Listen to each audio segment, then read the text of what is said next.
Bonjour à tous, ici le Seigneur Vador, digne représentant du côté obscur. Alors je sais, j'ai pas été très présent récemment, mais il faut dire, j'étais en vacances. Suite à la déroute de l'épisode 9, les finances de l'Empire sont catastrophiques. Je dois également vous avouer que la maison de retraite de Tonton Palpatine commence à me coûter un bras. Ainsi, cette vidéo est sponsorisée par une petite boutique de la bordure extérieure qui s'appelle Sabre Galactique. Comme vous pouvez l'imaginer et le constater, Sabre Galactique fournit des répliques de haute qualité de différents sabres laser, une arme évidemment noble pour une époque civilisée. Oui, ça reprend bien la petite phrase de mon maître Jedi Obi-Wan Kenobi. Maître Kenobi, une petite pensée pour vous. Pour les bourses galactiques les plus fortunées, des modèles d'exception sont également disponibles sur leur boutique. J'ai envie de vous dire, c'est à vous de voir. Bon, je dois quand même vous avouer que si cette petite boutique s'était appelée Sabre de l'Empire, ça en aurait jeté quand même un petit peu plus. Mais bon, personne n'est parfait. J'oubliais, vous avez également un code qui va apparaître ici, Brickmitry 10, grâce auquel vous avez 10% infini sur toute la boutique. Pas la peine de me remercier, c'est un cadeau de Tonton Vador. Bref, merci de contribuer à la restauration du budget de l'Empire. Grâce à vous, avec Tonton Palpatine, on va enfin manger autre chose que de la soupe. Il ne me reste plus qu'à vous souhaiter un bon visionnage et surtout que la force et le côté obscur soient avec vous.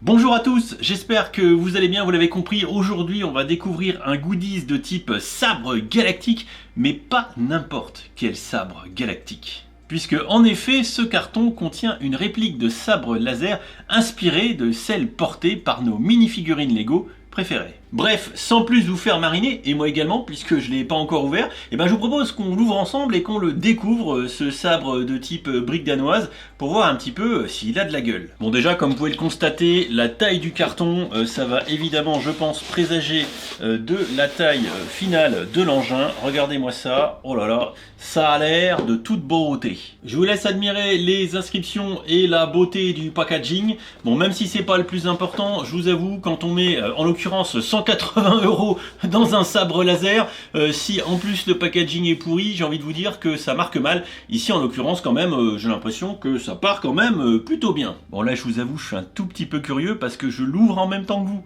Je me suis pas spoil, zéro. Donc si jamais c'est un gros fail en l'ouvrant, je vais passer pour un con moi. Mais non, la confiance est totale, et encore une fois, je me répète, mais quand on met de l'ordre de 200 € sur un produit, on a quand même envie que ça soit pas mal. Alors, on a priori plusieurs choses dans le bousin. Le manche du sabre, on va découvrir des outils visiblement, et la lame qui est ici. Alors d'ailleurs je tiens à préciser que ces produits là de type sabre laser qui sont vendus par Sabre Galactique, c'est des choses qui adressent plusieurs catégories d'utilisateurs, de clients, de fans, appelez ça comme vous voulez. Il y a notamment les collectionneurs pour pouvoir les exposer dans un décor comme le mien par exemple, mais également ceux qui se fritent et qui se lattent à gros coups de sabre laser, puisque pour ceux qui ne le savent pas, si vous allez en convention Star Wars, comme par exemple la génération Star Wars, génération multiverse, bref, toutes les expos qui sont un peu thématisées bordure extérieure, eh bien il y a des associations en France qui pratiquent le sport de combat de type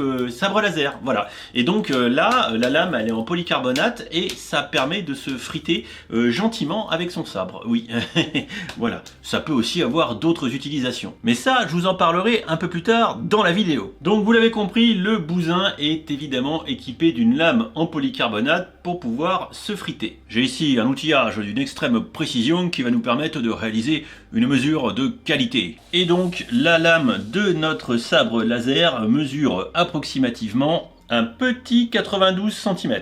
À mon avis, avec ça, on est plutôt tranquille à la sortie des cours de récré. Bien évidemment, ensuite, on a le manche de notre sabre qui est ici, que je vais sortir et du coup que je vais vous montrer, et qui sincèrement pèse son poids. Et pour être précis, le bousin a quand même une masse de 510 grammes. Et oui, en l'occurrence, cette poignée, elle est faite en aluminium, c'est pas du vulgaire plastique. En même temps, on n'en attend pas moins d'un produit à quasi 200 €. Et donc, hein, si je vous la montre plus près, la poignée, eh bien, le design, on le reconnaît bien évidemment. Tout fan de briques danoises saura reconnaître cette petite pièce qui souvent nous file entre les doigts et termine par terre, et qui bien évidemment orne les sabres laser de nos petites figurines préférées. Et forcément, loin de Murphy, j'ai pas un set Star Wars avec un sabre laser dans le décor. Ah si, sauvé par le gong, j'en ai un, juste là, regardez, sur le bout de l'aile du X-Wing dans le diorama de Dagobah. Vous avez donc ici la version Lego, en gris, hein, bien sûr, il y a différentes couleurs chez Lego pour ces petites pièces de sabre, mais je pense quand même qu'on peut reconnaître la version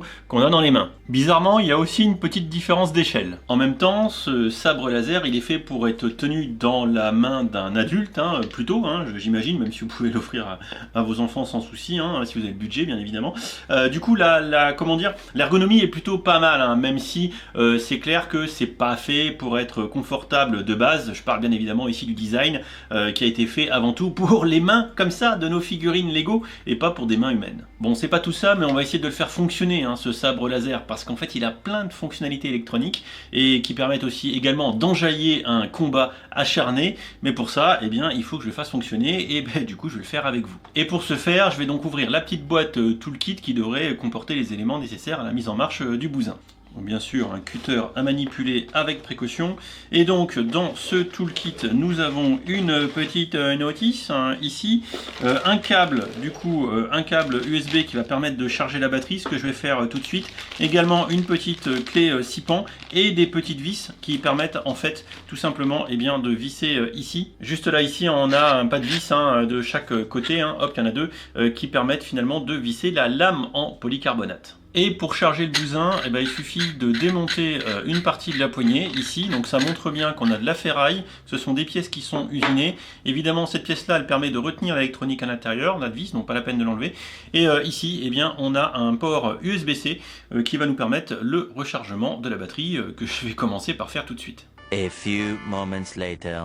Voilà, le bousin est chargé et qui plus est, il est assemblé. Petite précision évoquée plus tôt, hein, il y a bien deux vis pointeaux qui viennent serrer la lame hein, dans le manche. C'est ce qui derrière permet de pouvoir se battre avec sans que la lame se barre. Si elle était juste emmanchée comme ça sans être serrée, évidemment ça ne tiendrait pas.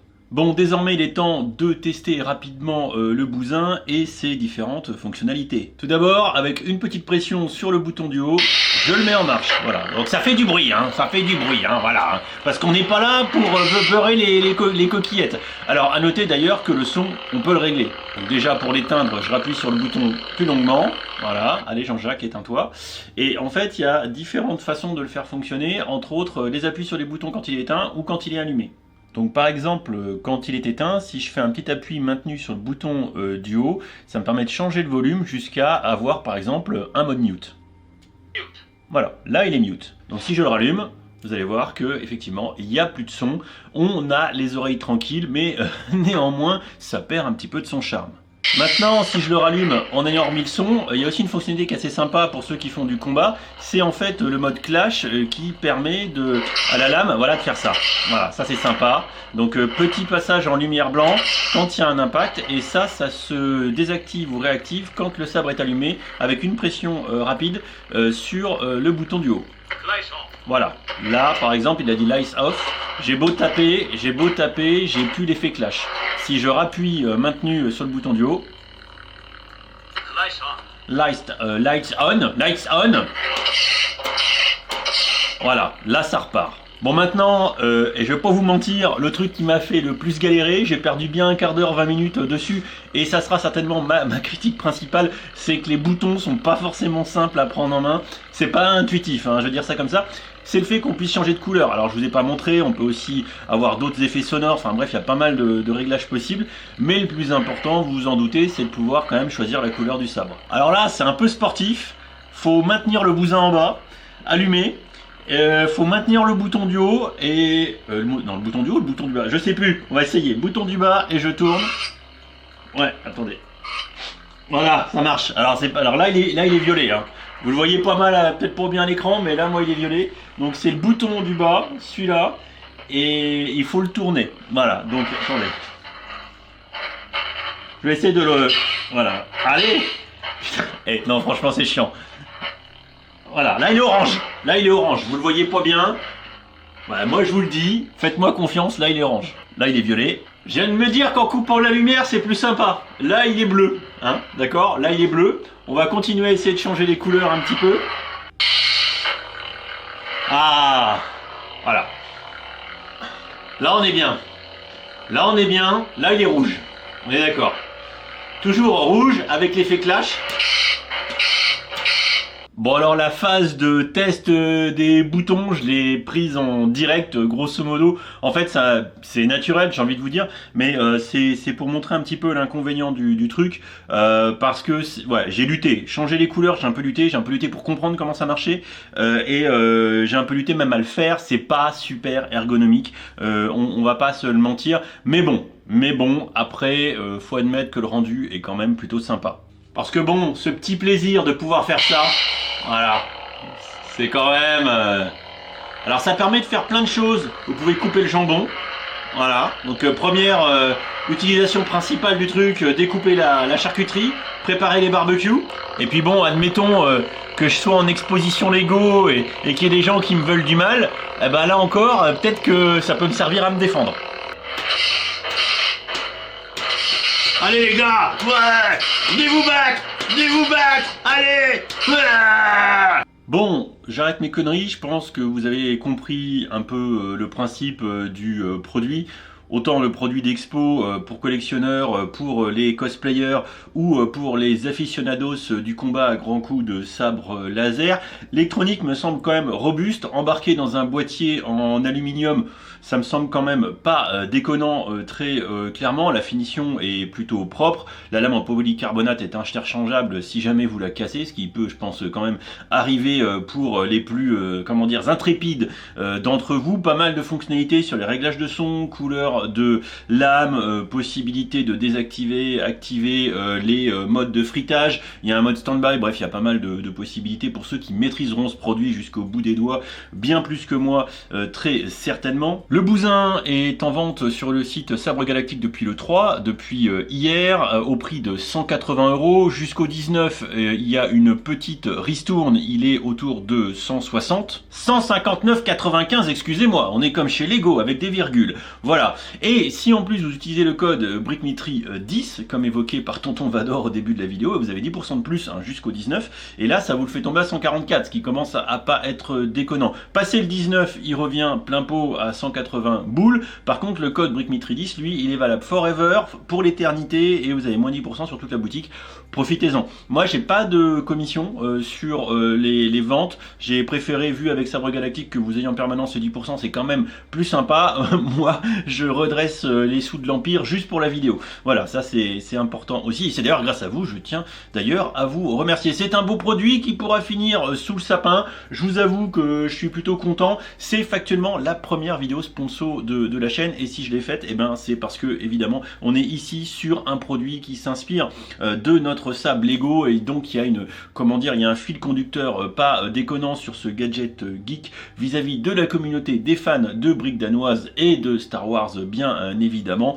C'est un beau petit produit, voilà, c'est pas donné, mais bon, qu'est-ce qui est donné autour du Lego maintenant, j'ai envie de vous dire. Ce sera de toute façon à vous de voir si vous voulez mettre ce produit sous le sapin, qui à mon sens n'a pas grand défaut, si ce n'est une ergonomie qui est pas spécialement faite pour les humains, mais ça on s'en doutait, et effectivement une prise en main des boutons qui est, voilà, qui est pas des plus aisés, hein, on va dire ça comme ça, mais bon, au final je pense que c'est quand même un petit produit fun, et voilà, je saurais m'en servir et je me promènerai en expo Lego avec. Et attention, si vous me cherchez des noises, hein, vous savez ce qui se passera.